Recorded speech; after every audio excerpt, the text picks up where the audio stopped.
মমতা বন্দ্যোপাধ্যায় একদা বলেছিলেন কলকাতাকে লন্ডন বানানোর কথা। মুখ্যমন্ত্রী মমতা বন্দ্যোপাধ্যায় এবার বললেন, লন্ডন আমাদের শহর, লন্ডনের সব রাস্তা আমি চিনি। বৃহস্পতিবার বিকেলে তখনও ঝিরঝিরে বৃষ্টি শুরু হয়নি কলকাতায়, তবে রোদহীন মেঘে ঢাকা শহরের দুপুর থেকেই লুন্ডুনে মেজাজ। সল্টলেকের সেন্ট্রাল পার্কে বইমেলার উদ্বোধনী মঞ্চে দিল্লি থেকে আগত British high commissioner Alex Ellis পর্যন্ত তাজ্জব, যা ওয়েদার মনে হচ্ছে দেশে আছে, ঠিক যেন ডিকেন্সের গ্রেট এক্সপেকটেশনের আবহাওয়া। একটু বাদে মুখ্যমন্ত্রীও বলেন, লন্ডন শুধু আপনাদের নয়, আমাদেরও শহর। আমাদের কতজন ওখানে কাজ করছেন, ব্রিটেনকে ভালোবাসে।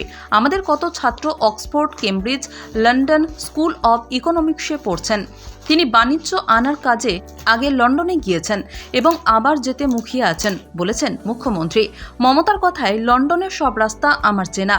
ব্যবসা বাণিজ্য আনার কাজে লন্ডনে গেলে আমি কখনো গাড়ি চড়ি না, খালি হাঁটি। ব্রিটেনের অন্য জায়গাতেও গেছি, অক্সফোর্ড, কেমব্রিজ সহ নানা জায়গা থেকে আমন্ত্রণ পাওয়ার কথা জানিয়ে মুখ্যমন্ত্রী বলেছেন, আমন্ত্রণ পেয়ে জানিয়েছি জুন নাগাদ আবার যেতে পারবো। প্রকৃতির বিলিতি আবহে বাংলা ব্রিটেন যোগ নিয়ে আবেগের অতিশয্যাও ছিল কার্যত বাঁধ ভাঙা। মুখ্যমন্ত্রী বলেন, আমাদের দেশ শাসনকালে ব্রিটেনে কত কি গড়েছে, ওদের নির্মাণ স্থাপত্য শিল্পকর্ম কি চমৎকার, হাজার হাজার বছর তার টিকে থাকবে। আপনাদের জন্য আমরা গর্বিত। বইমেলার উদ্যোক্তা পাবলিশার্স অ্যান্ড বুক সেলার্স গিল্ডের সভাপতি ত্রিদেব কুমার চট্টোপাধ্যায়ও এদিন বলে ফেলেন, রবীন্দ্রনাথের নোবেল প্রাপ্তিতেও ব্রিটেনের অবদান অনস্বীকার্য।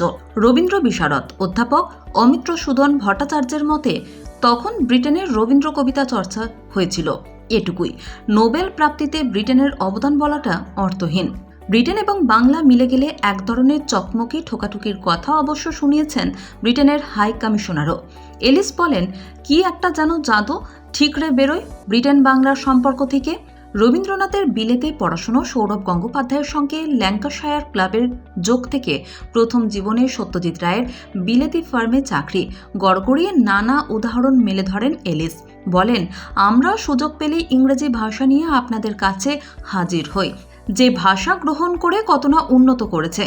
দুর্গাপুজো নিয়ে রাজ্য পর্যটন দপ্তরের সঙ্গে হাত মিলিয়ে ব্রিটেন কাউন্সিলের গবেষণার উল্লেখ করে এলিস বলেন, বাংলার সামনে আমরা সংস্কৃতির মূল্য তুলে ধরি, শুধু অর্থনৈতিক মূল্য নয়, পর্যটনের সম্ভাবনাও তাতে মিশে রয়েছে।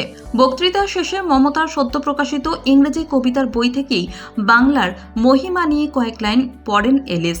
এবারও 8টি বই বেরিয়েছে মুখ্যমন্ত্রীর, পরের বার আরও কয়েকটি বই লিখে 150টি বই লেখার কাজ তিনি সেরে ফেলবেন বলে জানান মমতা।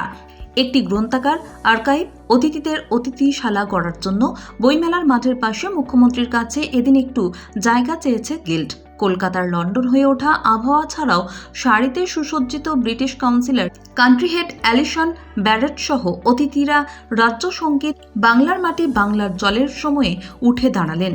এলিস বলেছেন, মনে হচ্ছে এই বুঝি কলকাতার কুয়াশা ভেদ করে চার্লস ডিকেন্সের গ্রেট এক্সপেকটেশনসের ম্যাকউইচ হাজির হবেন।